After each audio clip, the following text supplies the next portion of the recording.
It's February 3rd, 2020. It's the 11th day of the impeachment trial of President Donald J. Trump. I'm Margaret Taylor, senior editor at Lawfare. Today, senators listened to the closing arguments of both the House managers and the president's defense team. The House managers made an initial presentation, then the president's defense team took the lectern. House managers then spoke for a final time. Thereafter, the impeachment trial adjourned until 4 p.m. on Wednesday, when senators will cast their votes on whether to convict or acquit the president on each article of impeachment. In the meantime, senators had the opportunity to speak on the Senate floor in 10-minute increments over the course of Monday evening, Tuesday, and Wednesday before the vote. This is the impeachment, Episode 11. The parties offer their closing arguments. Hear ye, hear ye, hear ye.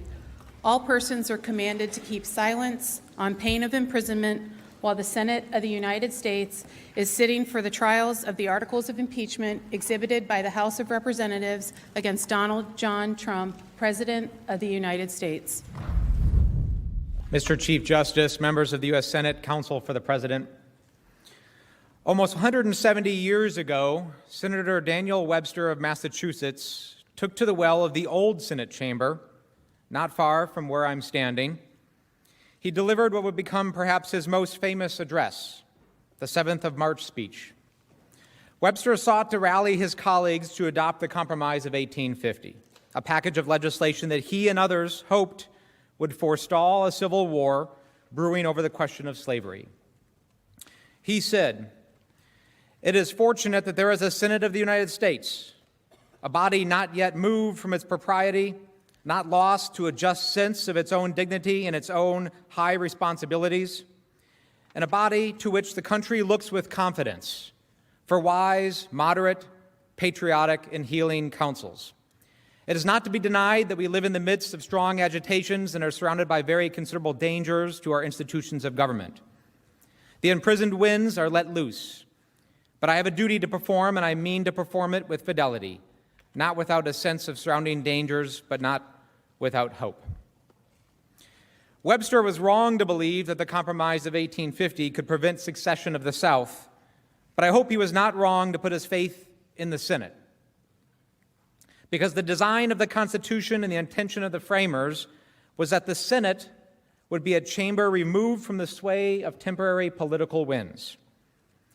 In Federalist 65, Hamilton wrote, quote, "Where else than in the Senate could have been found a tribunal sufficiently dignified or sufficiently independent? What other body would be likely to feel confidence enough in its own situation to preserve, unawed and uninfluenced, the necessary impartiality between an individual accused and the representatives of the people, his accusers?" In the same essay, Hamilton explained this about impeachment. "The subjects of its jurisdiction are those offenses which proceed from the misconduct of public men, or in other words, from the abuse or violation of some public trust. They are of a nature which may, with peculiar propriety, be dominated political, as they relate chiefly to injuries done immediately to the society itself. The prosecution of them, for this reason, will seldom fail to agitate the passions of the whole community, and to divide it into parties more or less friendly or inimical to the accused. In such cases, there will always be the greatest danger that the decision will be regulated more by the comparative strength of parties than by the real demonstrations of innocence or guilt." Daniel Webster and Alexander Hamilton placed their hopes in you, the Senate, to be the court of greatest impartiality, to be a neutral representative of the people in determining, uninfluenced by party or pre-existing faction, the innocence or guilt of the President of the United States. Today, you have a duty to perform with fidelity, not without a sense of surrounding dangers, but also not without hope. I submit to you on behalf of the House of Representatives that your duty demands that you convict President Trump.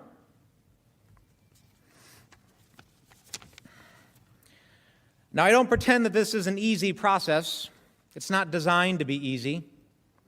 It shouldn't be easy to impeach or convict a president.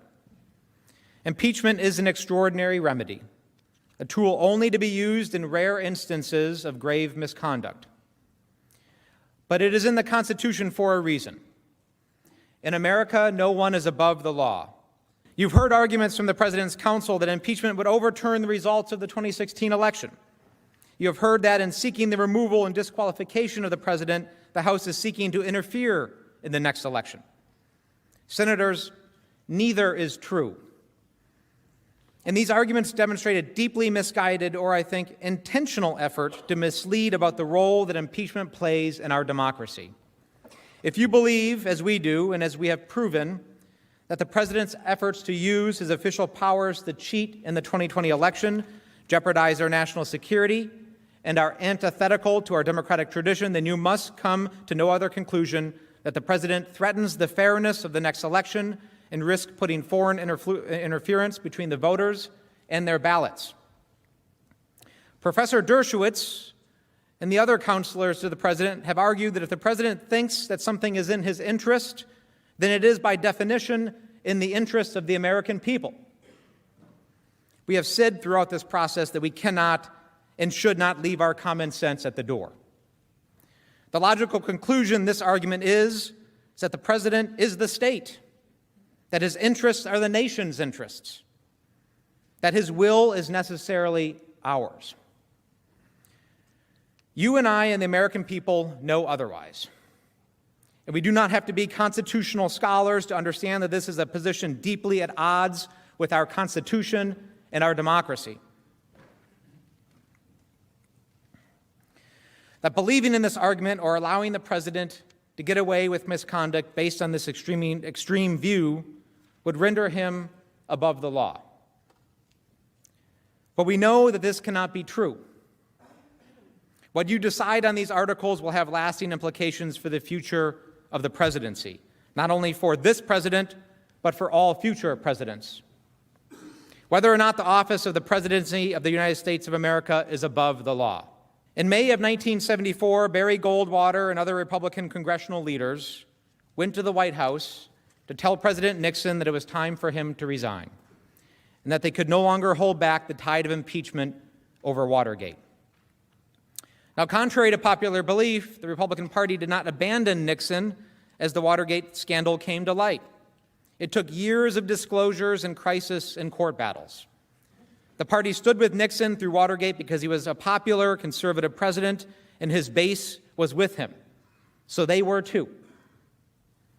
But ultimately, as Goldwater would tell Nixon, quote, "There are only so many lies you can take, and now there have been one too many."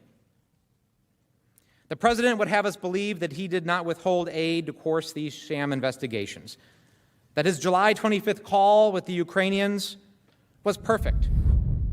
House Manager Val Dennings. The House has presented to you overwhelming and unconverted evidence that President Trump has committed grave abuses of power that harmed our national security and were intended to defraud our elections. President Trump abused the extraordinary powers he alone holds as President of the United States to coerce an ally to interfere in our upcoming presidential election for the benefit of his own re-election. He then used those unique powers to wage an unprecedented campaign to obstruct Congress and cover up his wrongdoing. As the president's scheme to corrupt our election progressed over several months, it became, as one witness described, more insidious.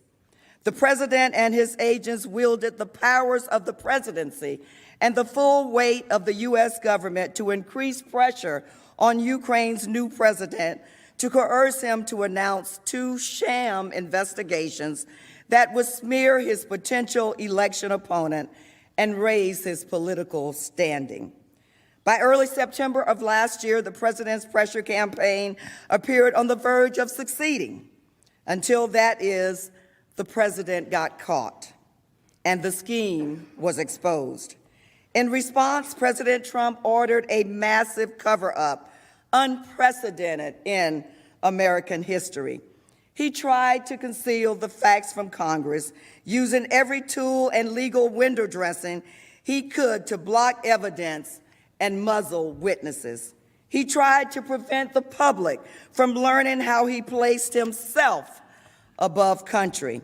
And yet, even as President Trump has orchestrated this cover-up and obstructed Congress's impeachment inquiry, he remains unapologetic, unrestrained, and intent on continuing his sham to defraud our elections. As I stand here today, delivering the House's closing argument, President Trump's constitutional crimes, his crimes against the American people and the nation, remain in progress. As you make your final determination on the president's guilt, it is therefore worth revisiting the totality of the president's misconduct. Doing so lays bare the ongoing threat President Trump poses to our democratic system of government, both to our upcoming election that some suggest should be the arbiter of the president's misconduct, and to the Constitution itself that we all swore to support and defend. Donald Trump was the central player in the corrupt scheme, assisted principally by his private attorney, Rudy Giuliani. Early in 2019, Giuliani conspired with two corrupt former Ukrainian prosecutors to fabricate and promote phony investigations of wrongdoing by former Vice President Joe Biden, as well as the Russian propaganda that it was Ukraine, not Russia, that hacked the DNC in 2016. In the course of their presentation to you, the President's Counsel have made several remarkable admissions that affirm core elements of this scheme, including specifically about Giuliani's role and representation of the president.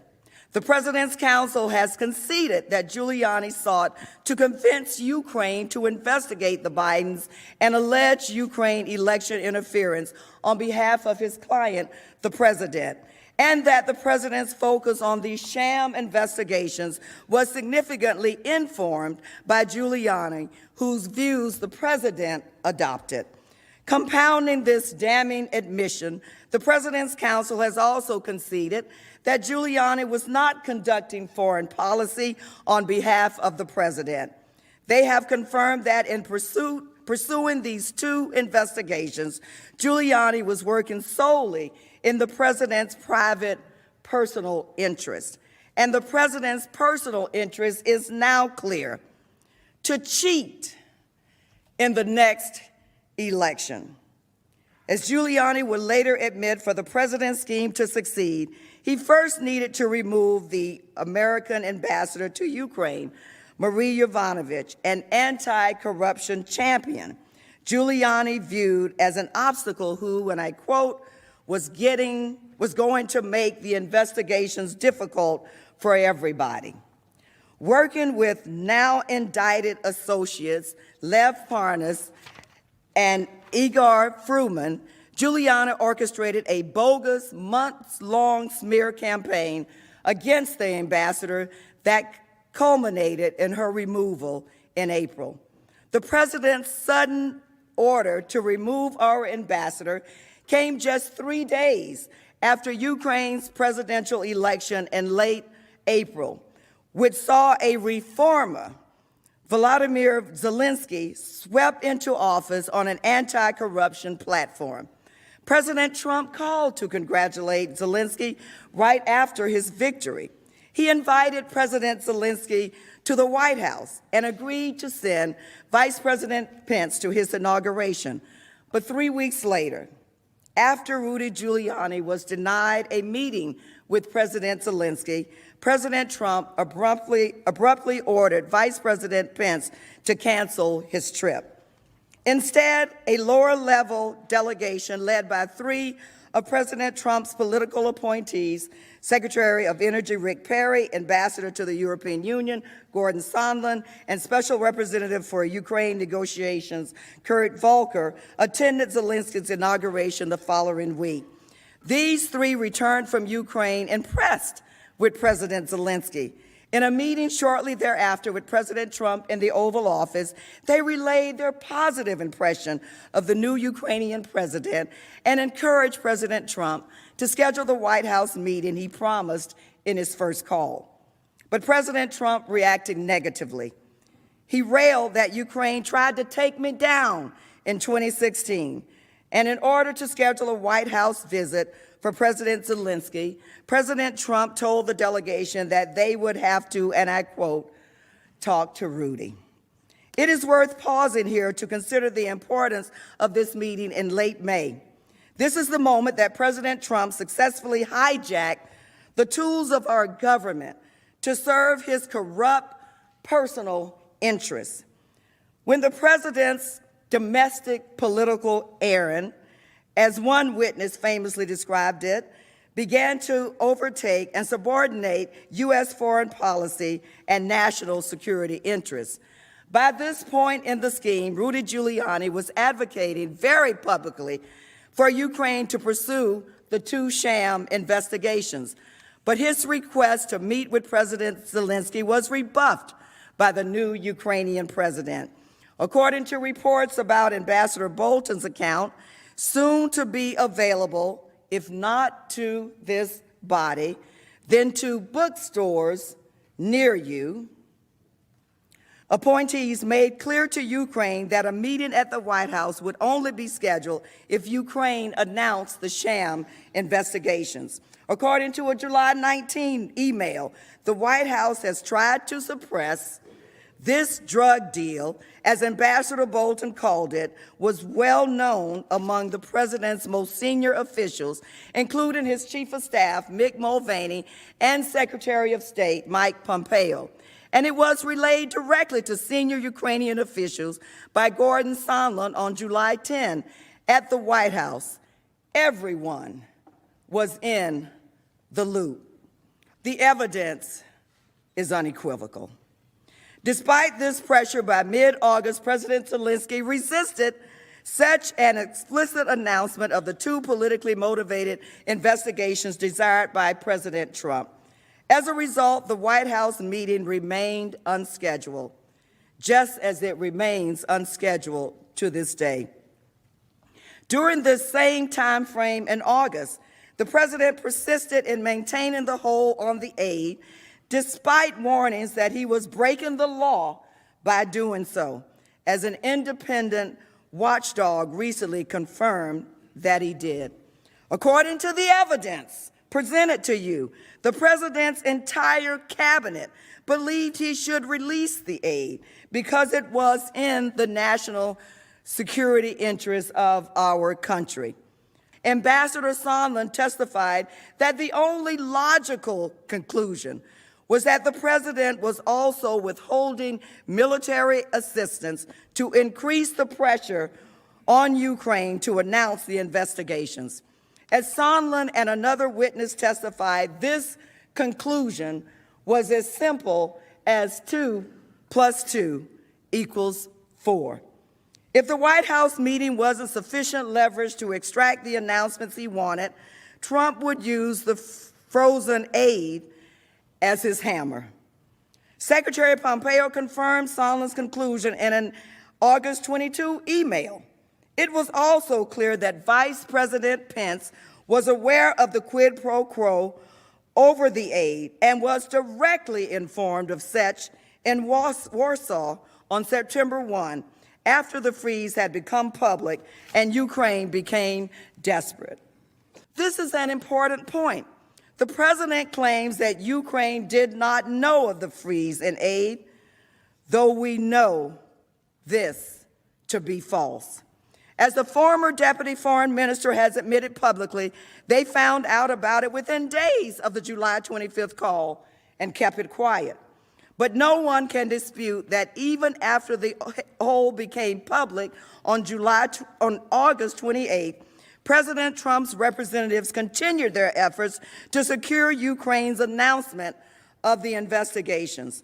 This is enough to prove extortion in court, and it is certainly enough to prove it here. If that wasn't enough, however, on September 7th, more than a week after the aid freeze became public, President Trump confirmed directly to Sondland that he wanted President Zelensky in a public box, and that his release of the aid was conditioned on the announcement of the two sham investigations. Having received direct confirmation from President Trump, Sondland relayed the president's message to President Zelensky himself. President Zelensky could resist no longer. America's military assistance makes up 10% of his country's defense budget, and President Trump's visible lack of support for Ukraine harmed his leverage in negotiations with Russia. President Zelensky affirmed to Sondland on that same telephone call that he would announce the investigations in an interview on CNN. President Trump's pressure campaign appeared to have succeeded. 2 days after President Zelensky confirmed his intention to meet President Trump's demands, the House of Representatives announced its investigation into these very issues. Shortly thereafter, the Inspector General of the intelligence community notified the intelligence communities that the whistleblower complaint was being improperly handled or improperly withheld from Congress with the White House knowledge. In other words, the president got caught. And 2 days later, on September 11, the president released the aid. To this day, however, Ukraine still has not received all of the money Congress has appropriated, and the White House meeting has yet to be scheduled. The identity of the whistleblower, moreover, is irrelevant. The House did not rely on the whistleblower's complaint, even as it turned out to be remarkably accurate. It does not matter who initially sounded the alarm when they saw smoke. What matters is that the firefighters, Congress, were summoned and found the blaze, and we know that we did. The facts about the president's misconduct are not seriously in dispute, as several Republican senators have acknowledged publicly. President Trump weaponized our government and the vast powers entrusted to him by the American people and the Constitution to target his political rival and corrupt our precious elections, subverted our national security and our democracy in the process. He put his personal interests over those of the country, and he violated his oath of office in the process. But the president's grave abuse of power did not end there. In conduct unparalleled in American history, once he got caught, President Trump engaged in categorical and indiscriminate obstruction of any investigation into his wrongdoing.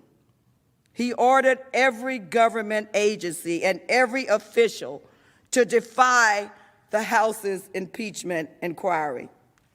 And he did so for a simple reason: to conceal evidence of his wrongdoing from Congress and the American people. The president's obstruction was unlawful and unprecedented, but it also confirmed his guilt. Innocent people don't try to hide every document and witness, especially those that would clear them.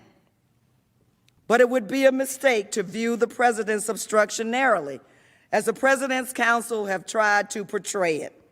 The president did not defy the House's impeachment inquiry as part of a routine inter-branch dispute or because he wanted to protect the constitutional rights and privileges of his presidency.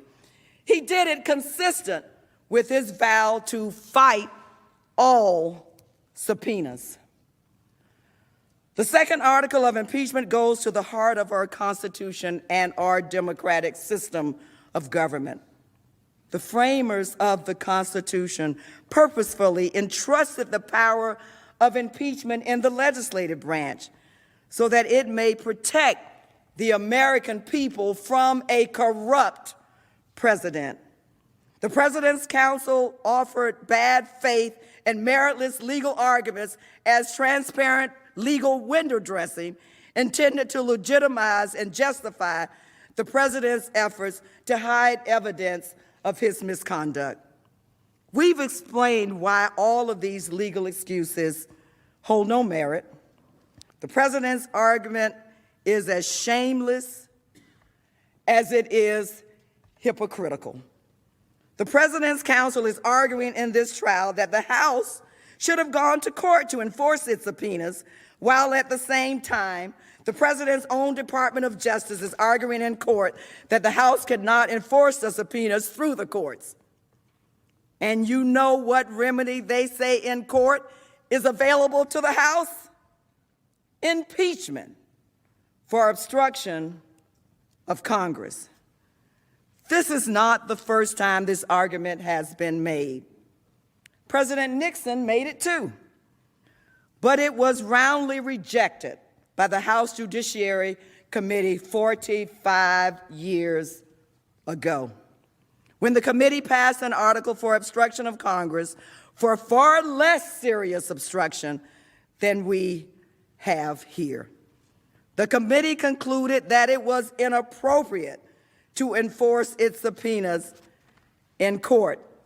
This conclusion is based on the constitutional provision vesting the power of impeachment solely in the House of Representatives and the express denial by the framers of the Constitution of any role for the courts in the impeachment process. House Manager Hakeem Jeffries. Once we strip the president's obstruction of this legal window dressing, the consequences are as clear as they are dire for our democracy. To condone the president's obstruction would strike a death blow to the impeachment clause in the Constitution. And if Congress cannot enforce this sole power vested in both chambers alone, the Constitution's final line of defense against a corrupt presidency will be eviscerated. A president who can obstruct and thwart the impeachment power becomes unaccountable. He or she is effectively above the law. And such a president is more likely to engage in corruption with impunity. This will become the new normal with this president and for future generations. So where does this leave us? As many of you in this chamber have publicly acknowledged in the past few days, the facts are not seriously in dispute. We have proved that the president committed grave offenses against the Constitution. The question that remains is whether that conduct warrants conviction and removal from office. Should the Senate simply accept or even condone such corrupt conduct by a president? Absent conviction and removal, how can we be assured that this president will not do it again? If we are to rely on the next election to judge the president's efforts to cheat in that election, how can we know that the election will be free and fair?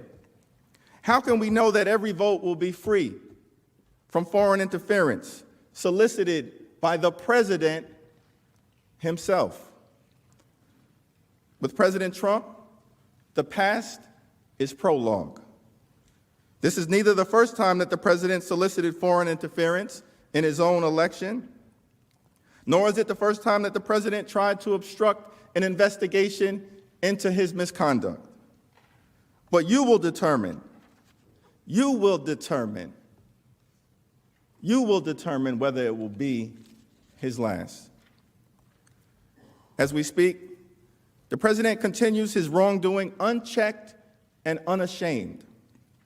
Donald Trump hasn't stopped trying to pressure Ukraine to smear his opponent, nor has he stopped obstructing Congress.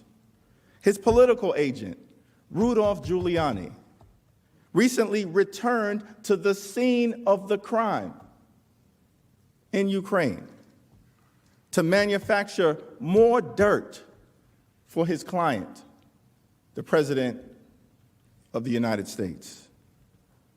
President Trump remains a clear and present danger to our national security and to our credibility around the world. He is decimating our global standing as a beacon of democracy while corrupting our free and fair elections here at home. What is a greater protection to our country than ensuring that we, the American people, alone, not some foreign power, choose our commander-in-chief? The American people alone should decide who represents us in any office without foreign interference, particularly the highest office in the land. And what could undermine our national security more than to withhold from a foreign ally fighting a hot war against our adversary hundreds of millions of dollars of military aid to buy sniper rifles, rocket-propelled grenade launchers, radar, and night vision goggles, so that they may fight the war over there, keeping us safe here. If we allow the president's misconduct to stand, what message do we send? What message do we send to Russia, our adversary, intent on fracturing democracy around the world?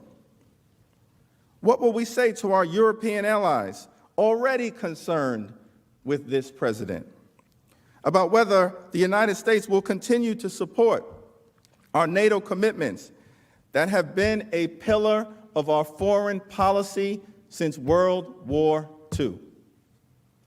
What message do we send to our allies in the free world? The Ukrainians and the Europeans and the Americans around the world and here at home are watching what we do. They are watching to see what the Senate will do. And they are relying on this distinguished body to be constant to the principles America was founded on and which we've tried to uphold for more than 240 years. Doing the right thing and being constant to our principles requires a level of moral courage that is difficult, but by no means impossible. It is that moral courage shown by public servants throughout this country and throughout the impeachment inquiry in the House. No matter what happens today or from this day forward, that courage mattered.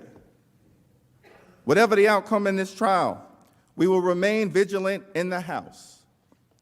I know there are dedicated public servants who know the difference between right and wrong. But make no mistake, these are perilous times. If we determine that the remedy for a president who cheats in an election is to pronounce him vindicated and attack those who exposed his misconduct. House Manager Adam Schiff. Senators, before we break, I want to take a moment to say something about the staff who have worked tirelessly on the impeachment inquiry and this trial for months now. There is a small army of public servants down the hall from this chamber, in offices throughout the House, and yes, in that windowless bunker in the Capitol, who have committed their lives to this effort because they, like the managers and the American people, believe that a president free of accountability is a danger to the beating heart of our democracy. I'm grateful to all of them.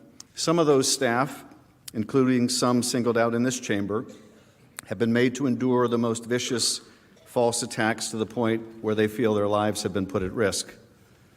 The attacks on them degrade our institution and all who serve in it.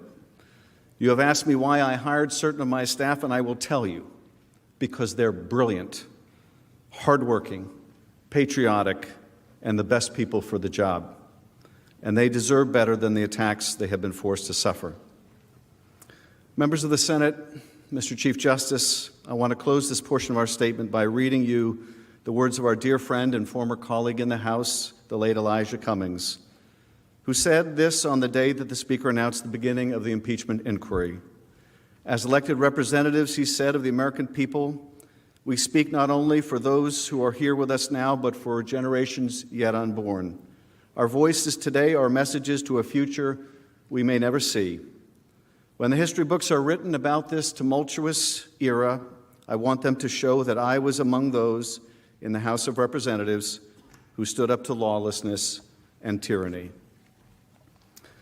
We, the managers, are not here representing ourselves alone or even just the House. Just as you are not here making a determination as to the President's guilt or innocence for yourselves alone. No, you and we represent the American people, the ones at home and at work who are hoping that their country will remain what it has always believed it to be, a beacon of hope, of democracy, and of inspiration to those striving around the world to create their own more perfect unions, for those who are standing up to lawlessness and to tyranny. Donald Trump has betrayed his oath to protect and defend the Constitution, but it is not too late for us to honor ours, to wield our power to defend our democracy. As President Abraham Lincoln said at the close of his Cooper Union address on February 27, 1860, neither let us be slandered from our duty by false accusations against us, nor frightened from it by menaces of destruction to the government, nor of dungeons to ourselves. Let us have faith that right makes might, and in that faith, let us, to the end, dare to do our duty as we understand it. Today, we urge you, in the face of overwhelming evidence of the President's guilt, and knowing that if left in office, he will continue to seek foreign interference in the next election, to vote to convict on both articles of impeachment and to remove from office Donald J. Trump, the 45th President of the United States. Mr. Chief Justice, we reserve the balance of our time. The Chief Justice moves for arguments from the White House Counsel. Thank you, Mr. Chief Justice. Majority Leader McConnell, Democratic Leader Schumer, Senators, thank you very much on behalf of all of us for your continued attention. Today we are going to complete our argument and finish our closing argument. We will complete that in a very efficient period of time. You understand the arguments that we've been making, and at the end of the day, the key conclusion, we believe the only conclusion, based on the evidence and based on the articles of impeachment themselves and the Constitution, is that you must vote to acquit the President. At the end of the day, this is an effort to overturn the results of one election and to try to interfere in the coming election that begins today in Iowa. And we believe that the only proper result, if we're applying the golden rule of impeachment, if we're applying the rules of impeachment that were so eloquently stated by members of the Democratic Party the last time we were here, the only appropriate result here is to acquit the President and to leave it to the voters to choose their President. With that, I'll turn it over to Judge Ken Starr. As you begin your deliberations, have the facts as presented to you as a court, as the High Court of Impeachment, proven trustworthy? Has there been full and fair disclosure in the course of these proceedings? Fundamental fairness. I recall these words from the podium last week. A point would be made by one of the President's lawyers, and then this would follow. The House managers didn't tell you that. Why not? And again, the House managers didn't tell you that. Why not? At the Justice Department on the 5th floor of the Robert F. Kennedy building is this simple inscription: "The United States wins its point when justice is done its citizens in the courts." Not did we win, not did we convict, rather the moral question, was justice done? Of course, as has been said frequently, the House of Representatives does, under our Constitution, enjoy the sole power of impeachment. No one has disputed that fact. They've got the power, but that doesn't mean that anything goes. It doesn't mean that the House cannot be called to account in the High Court of Impeachment for its actions in exercising that power. A question to be asked: are we to countenance violations of the rules and traditional procedures that have been followed scrupulously in prior impeachment proceedings? And the Judiciary Committee, the venerable Judiciary Committee of the House of Representatives, compare and contrast the thoroughness of that committee in the age of Nixon, its thoroughness in the age of Clinton, with all of its divisiveness, within the committee in this proceeding. A question to be asked: did the House Judiciary Committee rush to judgment in fashioning the articles of impeachment? Did it carefully gather the facts, assess the facts, before it concluded, we need nothing more than the panel of very distinguished professors and the splendid presentations by both the majority counsel and the minority counsel? We asked them questions. The Republicans asked them questions. We heard their answers. We're ready to vote. We're ready to try this case in the High Court of Impeachment. What was being said in the sounds of silence was this: we don't have time to follow the rules. The House's sole power to impeach is likewise ultimately a power to persuade over in the House. A question to be asked: in the fast-track impeachment process in the House of Representatives, the House majority persuade the American people, not just partisans. Rather, did the House's case win over the overwhelming majority, a consensus of the American people? The question fairly to be asked: will I cast my vote to convict and remove the President of the United States when not a single member of the President's party, the party of Lincoln, was persuaded at any time in the process?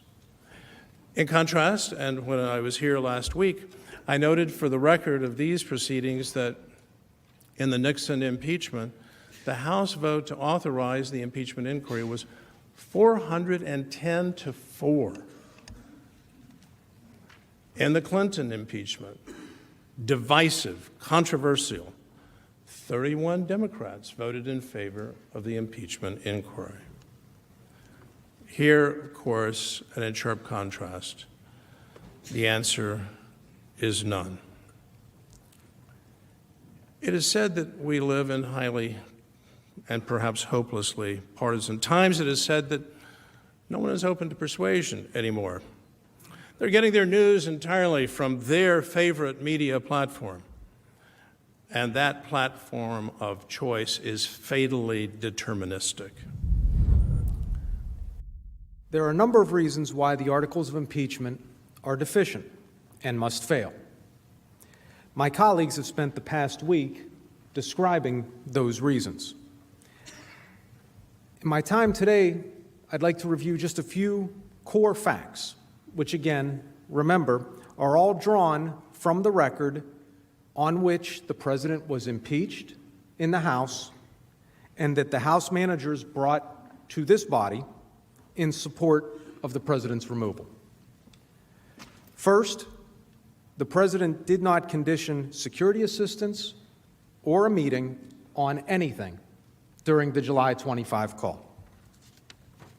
In fact, both Ambassador Yovanovitch and Mr. Tim Morrison confirmed that the Javelin missiles and the security assistance were completely unrelated. The concerns that Lieutenant Colonel Vindman expressed on the call were, by his own words and admission, based on deep policy concerns. And remember, as we said before, and everyone in this room knows, the President sets the foreign policy. The unelected staff implements the foreign policy. Others on the call, including Lieutenant Colonel Vindman's boss, Mr. Morrison, as well as Lieutenant General Keith Kellogg, had no such concerns and have stated that they have heard nothing improper, unlawful, or otherwise troubling on the July 25 call. Second, President Zelensky and his top advisors agreed that there was nothing wrong with the July 25 call and that they felt no pressure from President Trump. President Zelensky said that the call was good, normal, and no one pushed me. President Zelensky's top advisor, Andrei Yermak, was asked if he had ever felt there was a connection between the U.S. military aid and the requests for investigations. He was adamant that we never had that feeling, and we did not have the feeling that this aid was connected to any one specific issue. Alexander Daniluk, former chairman of Ukraine's National Security and Defense Council, said he first found out that the U.S. was withholding aid to Ukraine by reading Politico's article published August 28.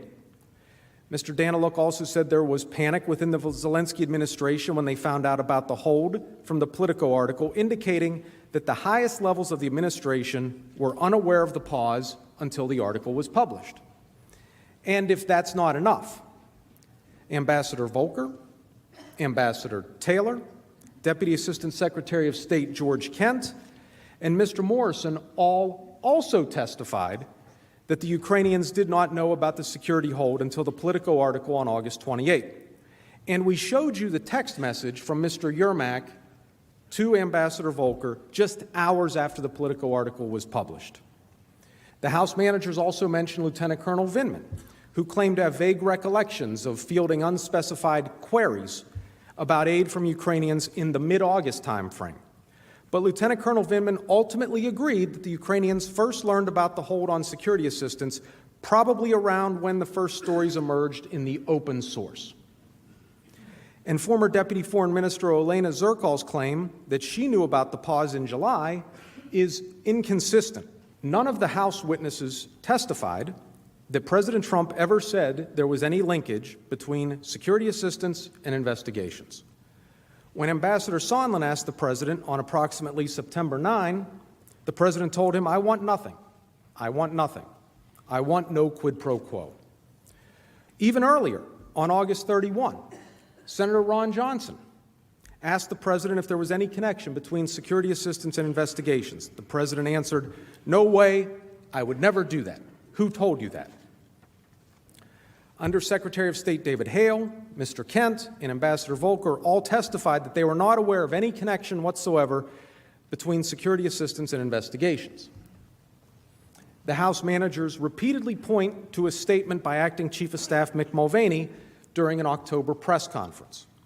When it became clear that the media was misinterpreting his comments or that he had simply misspoken, Mr. Mulvaney promptly, on the very day of the press conference, issued a written statement making clear that there was no quid pro quo. Fifth, the security assistance was released when the President's concerns with burden sharing and corruption were addressed by a number of people, including some in this chamber today, without Ukraine ever announcing or undertaking any investigations. You have heard repeatedly that no one in the administration knew why the security assistance was paused. That's not true. Two of the House manager's own witnesses testified regarding the reason for the pause. As Mr. Morrison testified at a July meeting attended by officials throughout the executive branch agencies, the reason provided for the pause by a representative from the Office of Management and Budget was that the president was concerned about corruption in Ukraine, and he wanted to make sure that Ukraine was doing enough to manage that corruption. Further, let me turn very briefly to the claim that a presidential meeting was also conditioned on investigations. Remember, by the end of the July 25 call, President Trump had personally invited President Zelensky to meet 3 times, twice by phone, once in a letter, without any preconditions. You heard that the White House was working behind the scenes to schedule the meeting and how difficult scheduling those meetings can be. The two presidents planned to meet in Warsaw, just as President Zelensky requested on the July 25 call. President Trump had to cancel at the last minute due to Hurricane Dorian. President Trump and President Zelensky then met 3 weeks later in New York without Ukraine announcing any investigations. Finally, one thing that the House manager's witnesses agreed upon was that President Trump has strengthened the relationship between the U.S. and Ukraine, and that he has been a better friend to Ukraine and stronger opponent of Russian aggression than President Obama. In sum, the House manager's case is not overwhelming, and it is not undisputed. The House managers bear the very heavy burden of proof. They did not meet it. It's not because they didn't get the additional witnesses or documents that they failed to pursue. It's because their own witnesses have already offered substantial evidence undermining their case. And importantly, as you have heard from Professor Dershowitz and from Mr. Philbin, the first article does not support or allege an impeachable offense regardless of any additional witnesses or documents. Members of the Senate, President's Attorney Jay Sekulow. Mr. Chief Justice, Majority Leader McConnell, Democratic Leader Schumer, House Managers, I want to join my colleagues in thanking you for your patience over these 2 weeks. I want to focus on one last point. We believe that we have established overwhelmingly that both articles of impeachment fail to allege impeachable offenses, and that, therefore, both Articles 1 and 2 must fail. This entire campaign of impeachment that started from the very first day that the president was inaugurated was a partisan one, and it should never happen again. For 3 years, this push for impeachment came straight from the president's opponents, and when it finally reached a crescendo, it put this body, the United States Senate, into a horrible position. What the House managers have forced upon this great body is unprecedented and unacceptable. This is exactly and precisely what the founders feared. This was the first totally partisan presidential impeachment in our nation's history, and it should be our last. They have cheapened the awesome power of impeachment, and unfortunately, of course, the country is not better for that. We urge this body to dispense with these partisan articles of impeachment for the sake of the nation, for the sake of the Constitution. As we have demonstrably proved, the articles are flawed on their face. They were a product of a reckless impeachment inquiry that violated all notions of due process and fundamental fairness. And then incredibly, when these articles were finally brought to this chamber without a single Republican vote, the managers then claimed that now they need more process. Now they need more witnesses. That all of the witnesses that they compiled and all the testimony that you heard was not enough. That your job was to do their job, the one, frankly, they failed to do. We've already said many times the charges themselves do not allege a crime or a misdemeanor, let alone a high crime or misdemeanor, there is nothing in the charges that could permit the removal of a duly elected president or warrant the negation of an election and the subversion of the American people's will. And that should be whatever party you're affiliated with. To be clear, in our country, in the United States, the president elected by the American people is, in the words of the Supreme Court, the sole organ of the federal government in the field of international relations and foreign policy for our government. No unelected bureaucrats, not unhappy members of the House of Representatives. And however you were to define high crimes and misdemeanors, there is no definition that includes disagreeing with a policy decision as an acceptable ground to removal of a president of the United States. None. The first article of impeachment is therefore constitutionally invalid and should be immediately rejected by the Senate. Now, as to the second article of impeachment, President Trump in no way obstructed Congress. The president acted with extraordinary transparency by declassifying, releasing the transcript of the July 25th call and the earlier call. It is that July 25th call which is purportedly at the heart of the articles of impeachment. The assertion of valid constitutional privileges cannot be an impeachable offense. And that's what Article 2 is based on, the obstruction of Congress. For the sake of the Constitution, for the sake of the office of the President, this body must stand as a steady bulwark against this reckless and dangerous proposition. It doesn't just affect this President. It affects every man or woman who occupies that high office.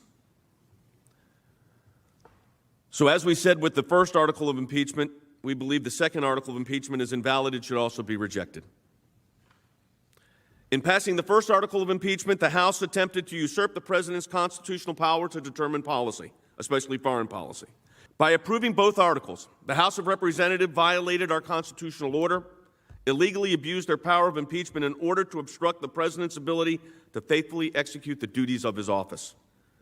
These articles fail on their face as they do not meet the constitutional standard for impeachable offenses. No amount of testimony could change that fact. Stand firm today and protect the will of the American people and their vote. Stand firm today and protect our nation. And I ask that this partisan impeachment come to an end, to restore our constitutional balance. For that is, in my view, and in our view, what justice demands and the Constitution requires. I will leave you with just a few brief points. First, I want to express, on behalf of our entire team, our gratitude. Our gratitude to you, Mr. Chief Justice, for presiding over this trial.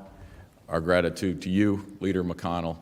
Our gratitude to you, Democratic Leader Schumer, and all of you on both sides of the aisle for your time and attention. I also want to express my gratitude to our team.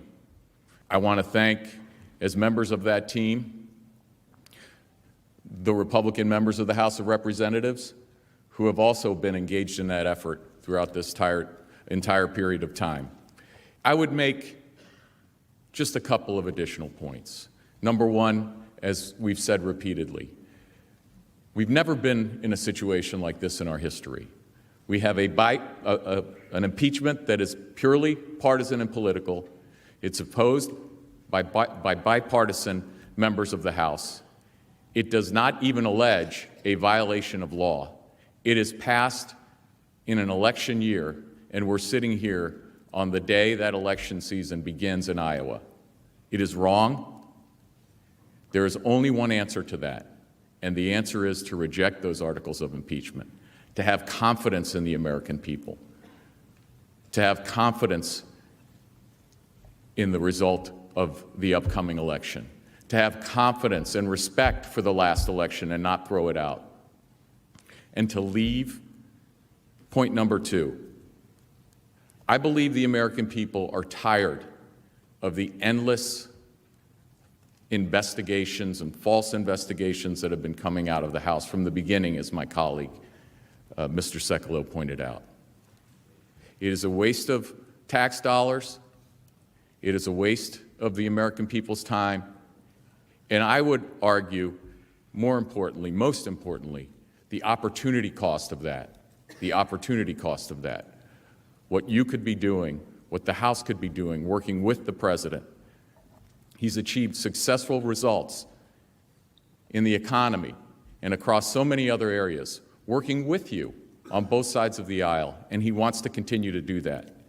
And that's what I believe the American people want those of you elected to come here to Washington to focus on, to spend your time on, to unify us, as opposed to the bitter division that's caused by these types of proceedings. On behalf of the President, I come here today to ask you, reject these articles of impeachment. Reject these articles of impeachment. I thank you for granting us the permission to appear here in the Senate on behalf of this President.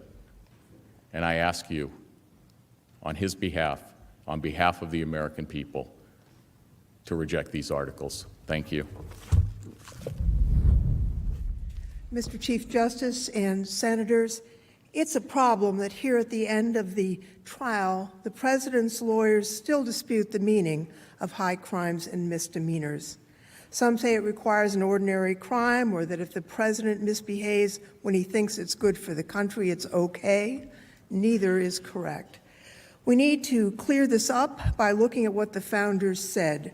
When the founders created the presidency, they gave the President great power. They'd just been through a war to get rid of a king with too much power, and they needed a check on the great power given to the President. It was late in the Constitutional Convention that they turned to the impeachment clause. Madison argued in favor of impeachment. He said it was indispensable. Mason asked, quote, "Shall any man be above justice? Above all, shall that man be above it who can commit the most extensive injustice?" Randolph defended the propriety of impeachment since, quote, "the executive will have great opportunity of abusing his power." Now, the original draft of the Constitution provided for impeachment only for treason or bribery. Mason asked, quote, "Why is the provision restrained to treason and bribery only? Treason, as defined in the Constitution, will not reach many great and dangerous offenses," and he added, "Hastings is not guilty of treason. Attempts to subvert the Constitution might not be treason as defined." Now, Hastings' impeachment in Britain at this time was well known, and it wasn't limited to a crime.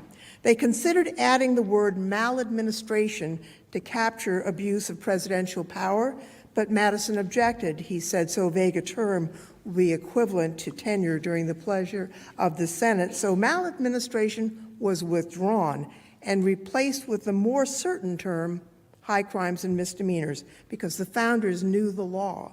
Blackstone's Commentaries, which Madison said was a book in every man's hand, described high crimes and misdemeanors as offenses against king and government. Hamilton called high crimes and misdemeanors, quote, "those offenses which proceed from the misconduct of public men, or in other words, from the abuse or violation of some public trust." During ratification, Randolph in Virginia cited the President's receipt of presents or emoluments from a foreign power as an example. And Mason's example was a president who would, quote, "pardon crimes which were advised by himself or before indictment or conviction, quote, to stop inquiry and prevent detection." It's clear they knew what they wrote. The President's lawyers tried to create a muddle to confuse you. Don't let them. High crimes and misdemeanors mean abuse of power against the constitutional order, conduct that is corrupt, whether or not a crime. Now, some say no impeachment when there's an election coming, but without term limits, when they wrote the Constitution, there was always an election coming. If impeachment in election years was not to be, our founders would have said so. The facts are clear, and so is the Constitution. The only question is what you, the Senate, will do. Now, our founders created a government where the tension between the three branches would prevent authoritarianism. No one of the branches would be allowed to grab all the power. Impeachment was to make sure the president, who had the greatest opportunity to grab power, would be held in check. It's a blunt instrument, but it's what our founders gave us. Some of the founders thought the mere existence of the impeachment clause would prevent misconduct by presidents, but sadly, they were wrong, because twice in the last half-century, a president corruptly used his power to try to cheat in an election. House Manager Sylvia Garcia. The American people will have to live with the decisions made in this chamber. In fact, Senators, I believe that the decision in this case will affect the strength of democracies around the world. Democracy is a gift that each generation gives to the next one. If we say that this president can put his own interests above all else, even when lives are at stake, then we give our nation's children a weaker democracy than we inherited from those that came before us. The next generation deserves better. They are counting on us. I have given this president the benefit of the doubt from the beginning. Despite my strong opposition to so many of his policies, I know that the success of our nation depends on the success of our leader. But he has let us down. Senators, we know what the president did and why he did it. This fact is seriously not in doubt. Senators on both sides of the aisle have said as much. The question for you now is, does it warrant removal from office? We say yes. We cannot simply hope that this president will realize that he has done wrong or inappropriate and hope that he does better. What President Trump did this time pierces the heart of who we are as a country. We must stop him from further harming our democracy. We must stop him from further betraying his oath. We must stop him from tearing up our Constitution. He deserves to be removed for taking the very actions that the framers feared would undermine our country. The framers designed impeachment for this very case. House Manager Val Dennings. This is a defining moment in our history and a challenging time for our nation. 1,000 things have gone through my mind since this body voted to not call witnesses in this trial. The vote was unprecedented. The president's former national security advisor indicated that he was willing to testify under oath before the Senate, yet this body did not want to hear what he had to say. The president's lawyers have asked you to not believe your lying eyes and ears, to reinterpret the Constitution, and to believe that if the president thinks his re-election is in our national interest, then he can do whatever he wants, anything, to make it happen. And that's exactly what he was attempting to do, anything, when he illegally held much-needed military aid while pressuring Ukraine's president to announce bogus investigations into his most feared political rival. This trial is about abuse of power, obstruction, breaking the law, and our system of checks and balances. And since we are talking about the President of the United States, this trial is also most certainly about character. If this body fails to hold this president accountable, you must ask yourselves, what kind of republic will we ultimately have with a president who thinks that he can really, truly do whatever he wants? You will send a terrible message to the nation that one can get away with abuse of power, obstruction, cheating, and spreading false narratives if you simply know the right people. Well, today, senators, I reject that because we are a nation of laws. Abraham Lincoln, the 16th President of the United States, said this: America will never be destroyed from outside. If we falter and lose our freedoms, it will be because we chose to destroy ourselves. I urge you, senators, to vote to convict and remove this president. Thank you so much for your time. House Manager Hakeem Jeffries. House managers have proven our case against President Trump with a mountain of evidence.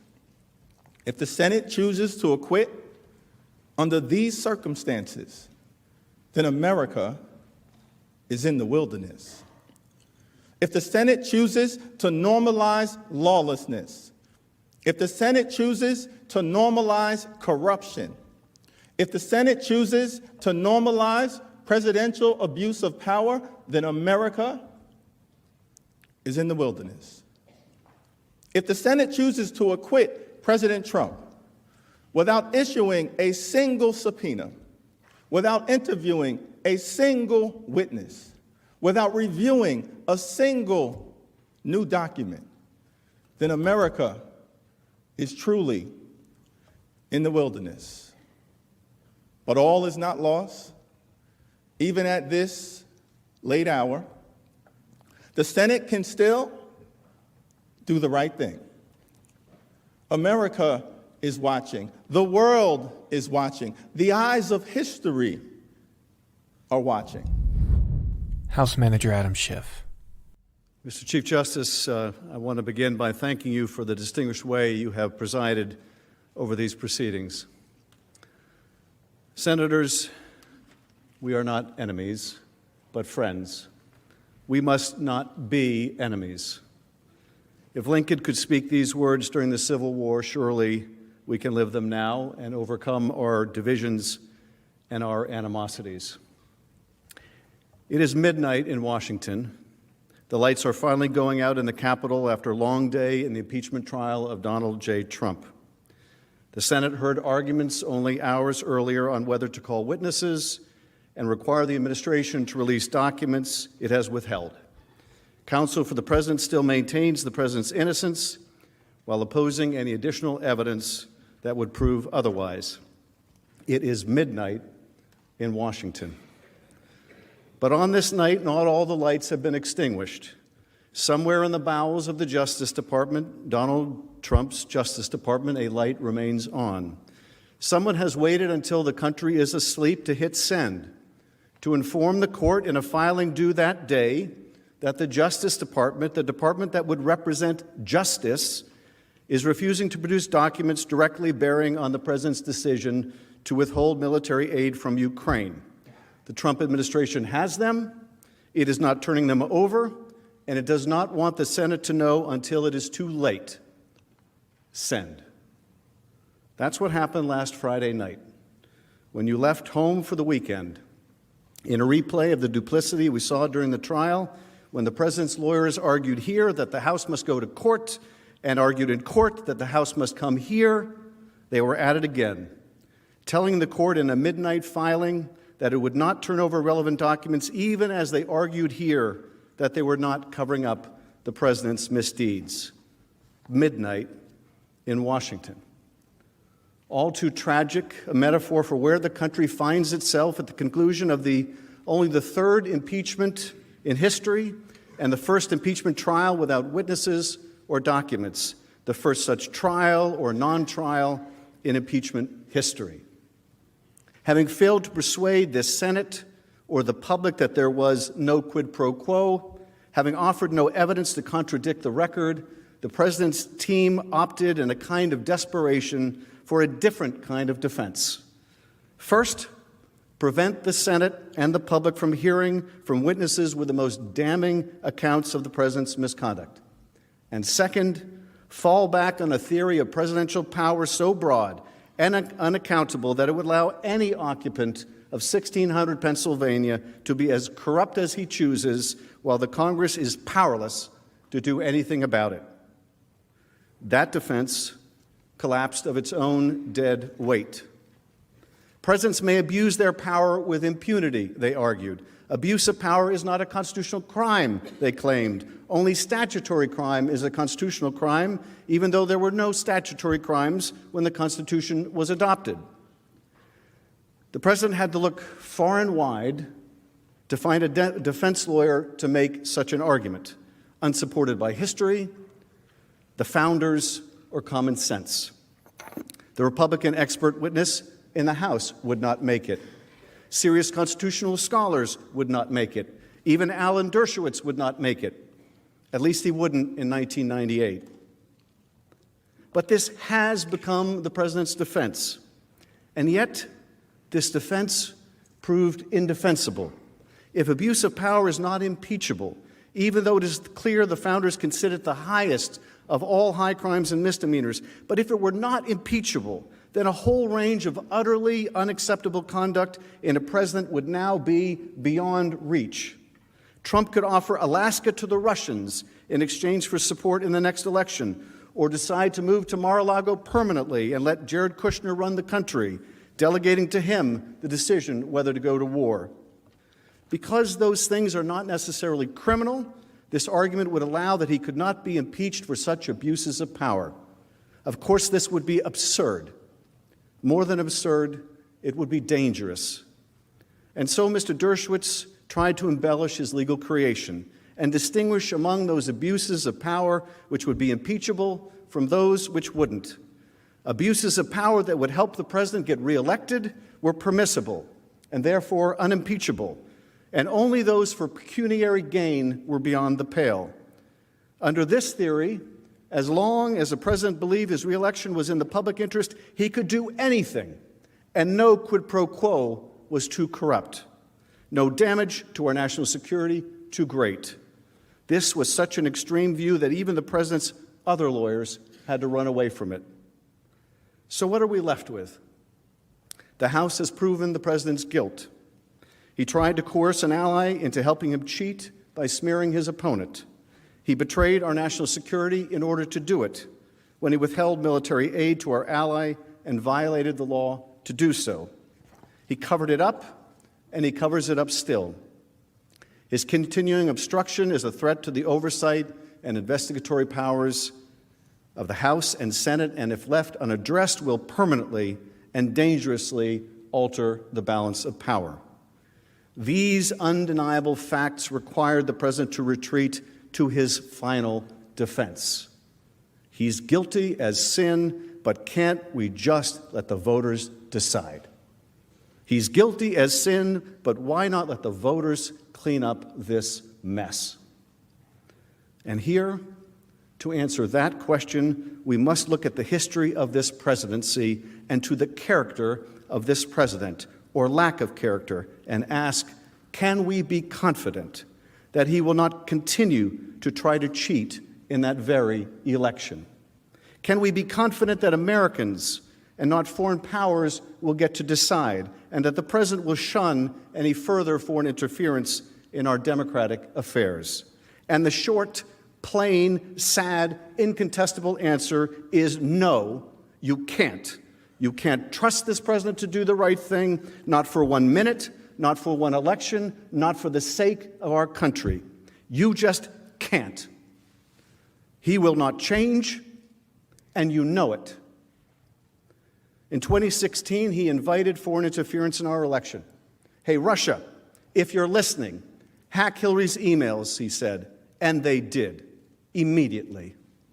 And when the Russians started dumping them before the election, he made use of them in every conceivable way, touting the filthy lucre at campaign stops more than 100 times.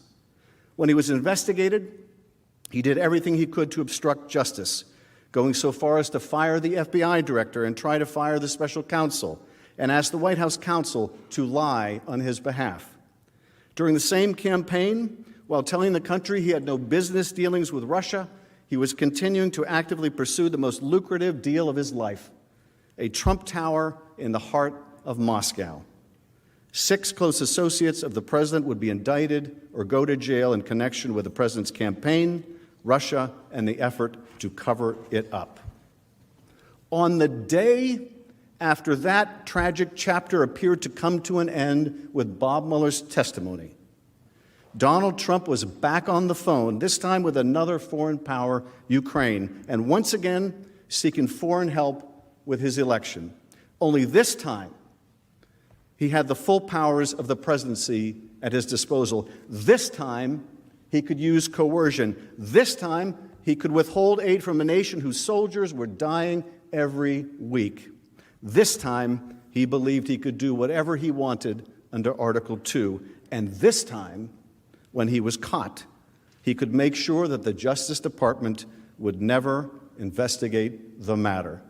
And they didn't. Donald Trump had no more Jeff Sessions. He had just the man he wanted in Bill Barr, a man whose view of the imperial presidency, a presidency in which the Department of Justice is little more than an extension of the White House counsel, is to do the president's bidding. Why was the Nixon impeachment bipartisan? Why was the Clinton impeachment much less so? And why is the gulf between the parties even greater today? It is not for the reason the president's lawyers would have you believe. Although they have claimed many times in many ways that the process in the House was flawed because we did not allow the president to control it, it was in reality little different than the process in prior impeachments. The circumstances, of course, were different. The Watergate investigation began in the Senate, and it progressed before it got moving in the House. And there, of course, much of the investigative work had been done by the special prosecutor, Leon Jaworski. In Clinton, there was likewise an independent counsel that conducted a multi-year investigation that started with a real estate deal in Arkansas and ended with a blue dress. Nixon and Clinton, of course, played no role in those investigations before they moved to the House Judiciary Committee. But to the degree you can compare the process when it got to the Judiciary Committee in either prior and recent impeachments, it was largely the same as we have here. The president had the right to call witnesses, to ask questions, and chose not to. The House majorities in Nixon and Clinton did not cede their subpoena power to their minorities, and neither did we here. Although then, as now, we gave the minority the right to request subpoenas and to compel a vote, and they did.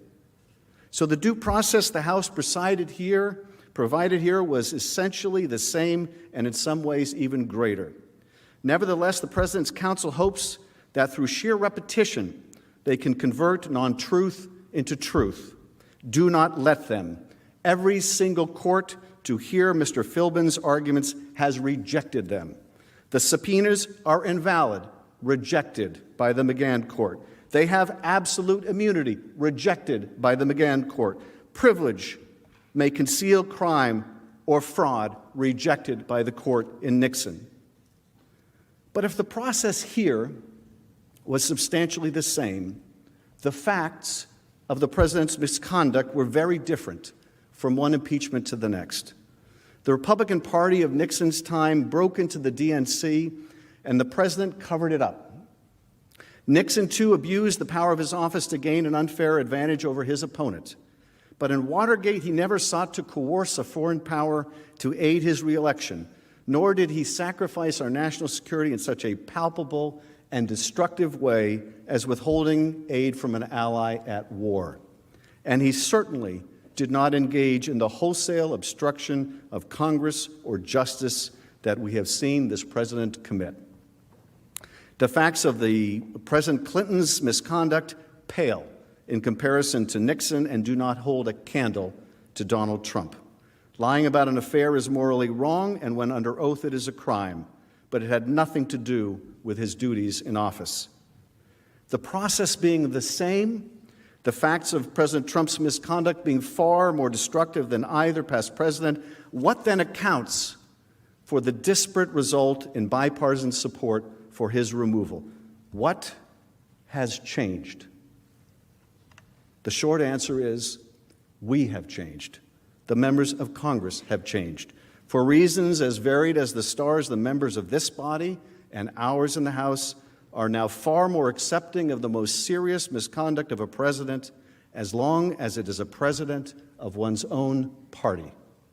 And that is a trend most dangerous for our country. 50 years ago, no lawyer representing the president would have ever made the outlandish argument that if the president believes his corruption will serve to get him reelected, whether it is by coercing an ally to help him cheat or in any other form, that he may not be impeached, that this is somehow a permissible use of his power. But here we are. The argument has been made, and some appear ready to accept it, and that is dangerous, for there is no limiting principle to that position. It must have come as a shock, a pleasant shock to this president, that our norms and institutions would prove to be so weak. The independence of the Justice Department and its formerly proud Office of Legal Counsel, now mere legal tools at the president's disposal, to investigate enemies or churn out helpful opinions not worth the paper they are written on. The FBI, painted by a president as corrupt and disloyal. The intelligence community not to be trusted against the good counsel of Vladimir Putin. The press portrayed as enemies of the people. The daily attacks on the guardrails of our democracy, so relentlessly assailed, have made us numb and blind to the consequences. Does none of that matter anymore if he's the president of our party? I hope and pray that we never have a president like Donald Trump in the Democratic Party, one that would betray the national interest and the country's security to help with his reelection. And I would hope to God that if we did, we would impeach him, and Democrats would lead the way. But I suppose you never know just how difficult that is until you are confronted with it. But you, my friends, are confronted with it. You are confronted with that difficulty now, and you must not shrink from it. History will not be kind to Donald Trump. I think we all know that. Not because it will be written by never-Trumpers, but because whenever we have departed from the values of our nation, we have come to regret it, and that regret is written all over the pages of our history. If you find that the House has proved its case and still vote to acquit, your name will be tied to his with a cord of steel and for all of history. And when the president tries to coerce an ally to help him cheat in our elections and then covers it up, we must say enough. Enough. He has betrayed our national security, and he will do so again. He has compromised our elections, and he will do so again. You will not change him. You cannot constrain him. He is who he is. Truth matters little to him. What's right matters even less, and decency matters not at all. I do not ask you to convict him because truth or right or decency matters nothing to him, but because we have proven our case and it matters to you. Truth matters to you. Right matters to you. You are decent. He is not who you are.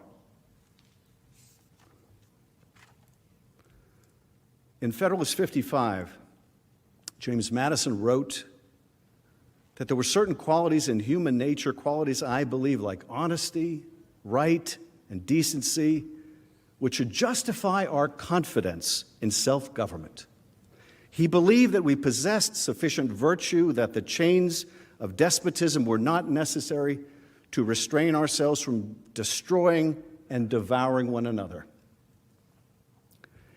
It may be midnight in Washington, but the sun will rise again. I put my faith in the optimism of the founders. You should too. They gave us the tools to do the job, a remedy as powerful as the evil it was meant to constrain, impeachment. They meant it to be used rarely, but they put it in the Constitution for a reason. For a man who would sell out his country for a political favor, for a man who would threaten the integrity of our elections, for a man who would invite foreign interference in our affairs, for a man who would undermine our national security and that of our allies, for a man like Donald J. Trump. They gave you a remedy, and they meant for you to use it. They gave you an oath, and they meant for you to observe it. We have proven Donald Trump guilty. Now do impartial justice and convict him. I yield back. The majority leader is recognized. Mr. Chief Justice, I ask unanimous consent. The Senate, sitting in as a court of impeachment, stand adjourned under the previous order. Without objection, so ordered. I suggest the absence of a quorum. As the Senate closes its arguments for impeachment, the Senate Majority Leader Mitch McConnell asked for a quorum call, allowing senators time to make statements over the next 2 days. During that time, senators will sporadically come to the floor and make speeches before Tuesday's State of the Union and ultimately a final vote on Wednesday on the removal of the president from office. The Impeachment is a production of Lawfare and Goat Rodeo in Washington, D.C. From the Goat Rodeo team, supervising producer Megan Nadolsky, creative producer Shar Dreyer, executive producer Ian Enright. From the Lawfare team, Susan Hennessy, Benjamin Wittes, Margaret Taylor, Michaela Fogel, Quinta Jurecic, Jacob Schultz, David Priest, Hadley Baker, Hannah Chris. Special thanks to Caitlin Riley and John Weiss.